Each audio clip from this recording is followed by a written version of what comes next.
Have you ever read a page in a book only to realize a second later, I have no idea what I just read? Thing is, that's not just a reading issue, that's how many of us live their life sometimes, completely running on autopilot. Imagine you're playing a video game like GTA, but instead of going on heists or doing missions, you're never even allowed to touch the controller. Your character's just one of the NPCs, wandering aimlessly, doing whatever, and you're stuck there, watching nothing happen. You're kinda there, but you're not really the main character, not actually playing. Doesn't sound like a lot of fun, right? In this video, I'm going to show you a simple method so you can pick up the controller and actually play the game for once. So, why are you watching this video right now? When did you decide? Did you decide? Take a moment and actually think about it. You probably don't have a clear reason, and you don't need to have one for everything in life. But the thing is, the less you do, the less you're ultimately in control of what happens. The magic word here is intention. It's the difference between having things happen to you and making things happen for you. If you don't decide, something else will.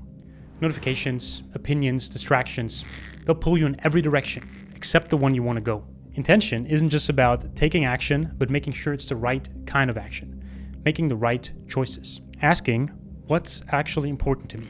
That's the bullseye. The issue is this: most of the things people want in life are what I'd call default hard. Better relationships, improved health, more success. They take a lot of effort and energy, especially at the start. And even when you put in the effort, depending on what it is that you want, results don't come automatically or instantly. It takes time, years, even decades. And that's where many personal development efforts come to die. It's not that people can't get the motivation going to start and give a lot of effort for a time, but over long stretches, there are just so many things that can happen that will push and pull you in different directions that you end up losing sight of the thing that you wanted and the reasons why. You know, those 3 a.m. motivation spurts, they usually don't last that long. Not long enough to actually make a difference. If you can solve this, to keep going, not only when things get hard, but when they get boring and stuff just seems pointless for a while, then you basically solved life. So how do you do it? How can you make sure you stay persistent in the long run? You need to make agency, having intention, the default. After years of trying different approaches, here's what I found. The smallest increment in my life that I can actually meaningfully control is just a single day. Less than that isn't effective, and more isn't very practical. You know, a bad day that went off the rails is hard to recover. A good day doesn't guarantee the next one. But no matter what happens, tomorrow is a blank slate. And now we're getting to the core of the issue. What is the actual reason that some days end up going well and others don't? The key is to set up your day right, before distractions take over. And that's where setting intention comes in. You heard the saying, you win the morning, you win the day. Well, it's not actually about the morning, it's about momentum. The first decisions of the day, how you start, sets the tone for everything that follows. And that's where most people fail. They don't actively set up the game, they just rush into it. So here's the idea. Before you start doing anything, take a moment to reflect. Get a blank sheet of paper and make a list of all the things you think you need to do. The first time you do this, you'll probably come up with a bunch of stuff that's more long-term and not just things you can immediately work on. Just go along with it and write everything down. Then, when you can't think of anything else, go over the list and narrow it down to the 10 most important things. Then go over those 10 things and pick the 3 most important out of those. And then finally, look at the 3 things and figure out what's the single most important thing here. Not urgent, not feel good, important. Something that actually matters and moves the needle. And then start working on it. And that's it. Takes like 15 minutes. There can only be one most important thing. Many things may be important, but only one can be the most important. But what if your mornings are chaotic? Work, kids, other obligations. This isn't an all or nothing. Just get all the non-negotiables out of the way. And then, when the part of the day you actually control starts, start it right. Make a plan. Set an intention. Now, I know what you're thinking. Well, that doesn't sound very original or new. Guess what? You're right. It's not. But if it's so obvious, why do you not do it then? Simplicity can be very difficult because we're just not wired like that as humans. Unlike the things we want, many of the things we do despite our best intentions are actually easy by default. They happen automatically without you even thinking about or agreeing with it. Your body wants to be lazy and conserve energy. So of course it's easy to eat junk food, consume junk content, and do nothing all day. And just planning the day for 15 minutes won't solve that.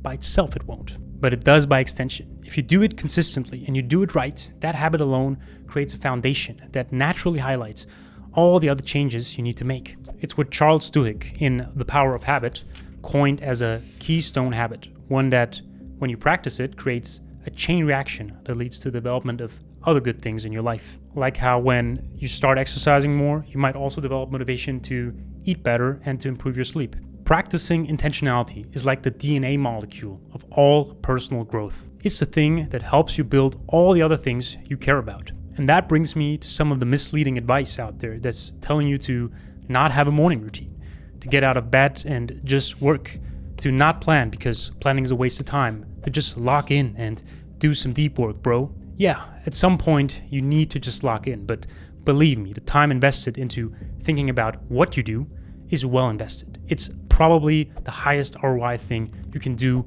on any given day, period. Because even when you're doing the right thing in principle, you can still focus on the wrong part. And the truth is, that will happen more often than not. And that's why focusing is not a one-time thing, but something you have to do again and again. You need to commit to it. I mean, let's just do a little thought experiment here for a second. Let's say you've got a magic crystal ball that lets you see into the future, but not like ask for stock or crypto picks so you can just become a trillionaire. That'd be boring. No, let's say the only thing the crystal ball tells you about the future is whether from today on, over the next decade, you'll stick to this one habit. Whether you'll be doing this one thing that takes a couple of minutes every day for the next 10 years. What if the crystal ball told you yes? Well, I'd ask for your number because you're probably a trillionaire anyways. But seriously, without knowing anything else about you or your life and what you want, I feel like I suddenly know quite a lot. Like, there's no way you don't see results. I mean, it's technically possible that it doesn't do anything for you if you're just going through the motions and you're just like making a list every day of all the things you won't do again and again. But for 10 years, I don't think so. I'd say success is almost inevitable at that point. I can honestly say that with an amazing sense of certainty, even though I only know this one tiny thing about your future. Which brings me to my final idea. If you believe me now and you think that this is clearly very important, and it's actually pretty simple to do, all things considered, I want to make a suggestion. Don't just make it an afterthought. Make this habit the main thing you look at when it comes to how you define what success, a successful day, looks like to you. A lot of times the way we feel about a day and how it went is very outcome focused. Like, what did I actually get done today? But it's not as easy as that. You can't and you won't always know in the moment whether something's working or not. Sometimes you make the right moves and get results later. Sometimes you make the wrong moves and you see that later. The journey is the destination. Focus on the process, not the outcome. Everybody has heard this before, but knowing how powerful the process is, why don't you actually do it? Why don't you just flip it? Make sticking to the process equal to the outcome you care about. What if the only thing you need to do today to feel like a king and like this day was a success is just to do this one habit, to create this space of control in your life where you take a step back, you reflect, you plan, and you ask yourself why across all of it. This is just a mindset shift or a mental reordering, but trust me, it's very powerful. You know, I'm making this video right now, but I still feel bad sometimes about taking 30 minutes to reflect and get some clarity, as opposed to doing whatever seems more urgent right now. It's a trap. Remember, anything you care about probably takes a long time. This is the foundation you need to stick to things for the time and the effort that it will take. And of course, if you got this dialed down, it will help you do whatever you have to do next. But until you have it dialed down, this truly is all you need. If today you don't know what your one thing is, then your one thing is to find out. So to reiterate, 1. Commit to reflecting, planning, and setting an intention daily as your foundation, and challenge yourself to stick to it for at least 7 days. 2. Do it. Take 50 minutes at the start of your day to reflect on what truly matters and identify your one top priority. Today, I want you to do that immediately, like right now. Seriously, this is so simple and easy. You have no excuse not to do it. 3. Beyond the challenge. Make this practice itself your measure of success until it sticks. If you do your daily intentional planning, count that day as a win, because it is. And 4, trust the process. The approach will naturally help you remove distractions and build focus in other areas of your life over time. You just need to stick to it. The world is getting more and more noisy. And in this world, the most important skill you can develop is the ability to consciously direct your focus. It's the one thing between you and what you want in life. The noise isn't going away. The distractions will get even worse, but you still have the control to decide what deserves your attention to begin with. You just have to use it. Alright, if this video was helpful to you, there's more coming, so hit that subscribe button and the notification bell. And tell me, what's your top priority right now? Drop it in the comments. Sometimes just putting it out there makes it real. See you guys on the next one.